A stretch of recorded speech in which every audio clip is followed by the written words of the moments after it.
New wire harness was being wrong.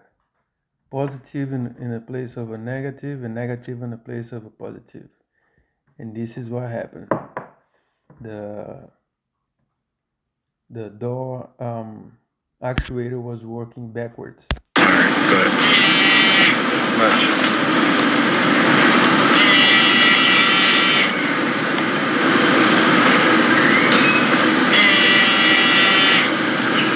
Make the falcon door work, and it wouldn't work. It wouldn't close. So we could Got it. Much.